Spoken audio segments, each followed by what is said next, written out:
Welcome to రాజనీతి. పట్టభద్రుల MLC ఎన్నికల్లో ఘన విజయాన్ని చేకూర్చి చంద్రబాబు నాయుడు గారికి ప్రజలు ఒక సందేశం ఇచ్చారు. అదేంటంటే 9 నెలల క్రితం మేము మీ వెనకాల ఎలా నిలబడ్డామో ఇప్పుడు కూడా అదే విధంగా మీకు సపోర్ట్ చేస్తున్నాం. మేము ఎలాంటి అసత్య ప్రచారాలకు లోను కాలేదు. ఈ ప్రభుత్వం మీద మేము పూర్తి సంతృప్తితో ఉన్నాం. అలాగే వైసీపీని తిరిగి లేవనివ్వం అని ఒక స్పష్టమైన సందేశాన్ని ఇచ్చారు. మనం చూస్తే సార్వత్రిక ఎన్నికల్లో మొన్న జరిగిన ఎన్నికల్లో కూటమికి 56% ఓట్లు వచ్చినాయి. తెలుగుదేశం, జనసేన, బీజేపీ 3 పార్టీలకు కలిపి. జగన్మోహన్ రెడ్డికి 39.6% వచ్చింది, వైఎస్ఆర్ కాంగ్రెస్ పార్టీకి. ఇప్పుడు ఈ ఎన్నికల్లో వైసీపీ పోటీ చేయకపోయినప్పటికీ పీడీఎఫ్కు సపోర్ట్ చేసింది. సిపిఎం, వైసీపీ కలిసి పోటీ చేసినాయి అనుకోవాలి. ఇక్కడ 67% ఓట్లు తెలుగుదేశం అభ్యర్థులకు వచ్చినాయి. ఒక ఆయనకి 82,000 పైచీలకు మెజారిటీ వస్తే ఇంకొక ఆయనకి 77,000 పైచీలకు మెజారిటీ వచ్చింది. బంపర్ మెజారిటీలు ఇవి. 67 నియోజకవర్గాల పరిధిలో జరిగాయి. బ్యాలెట్ ద్వారా జరిగిన ఎన్నికలు ఇవి. వీళ్ళు మామూలుగా ఈవీఎంల ద్వారా జరిగితే ఈవీఎంలు మ్యానిపులేట్ చేశారనే విమర్శలు చేస్తూ ఉన్నారు కదా వైసీపీ వాళ్ళు. ఈసారి బ్యాలెట్ల ద్వారా జరిగినాయి. బ్యాలెట్లో కూడా అదే తీర్పు వచ్చింది, అంతకు మించిన తీర్పు వచ్చింది.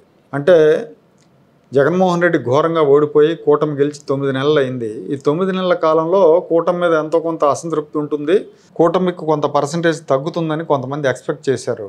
కానీ ఏమాత్రం తగ్గల. జగన్ వైపు ఏమాత్రం మొగ్గల. పథకాలు అమలు చేయట్లేదు, సూపర్ 6ని తుంగలో దొరికాడని పదే పదే దుష్ప్రచారం చేసినప్పటికీ, జగన్మోహన్ రెడ్డి గారు చెప్తా ఉన్నప్పటికీ, ఆయన పార్టీ నాయకులు చెప్తా ఉన్నప్పటికీ వాళ్ళ ప్రభావానికి ఏమాత్రం ప్రజలు లోను కాలేదు.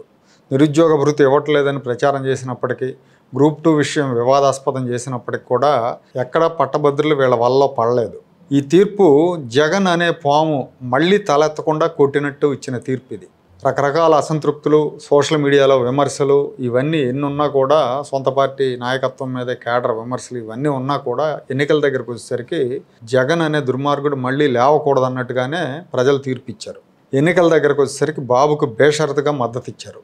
జగన్కు వ్యతిరేకంగా మ్యాండేట్ ఇచ్చారు. దీన్ని దృష్టిలో పెట్టుకొని చంద్రబాబు నాయుడు గారు అరాచకులను శిక్షించాలి. ఈ శిక్షించే విషయంలో ఏమాత్రం వెనక్కి తగ్గకూడదు. పకడ్బందీగా ఉచ్చులు బిగించాలి. అరాచక శక్తులను కటకటాల వెనక్కి నెట్టాలి. అప్పుడే ఆంధ్రప్రదేశ్కి మంచి రోజులు వస్తాయి. అప్పుడే ఆంధ్రప్రదేశ్ ఊపిరి పీల్చుకుంటుంది.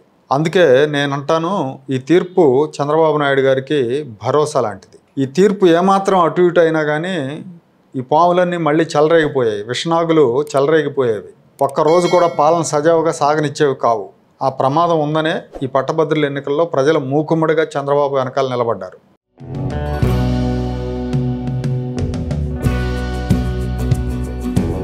Like, share and subscribe to Rajaniti channel.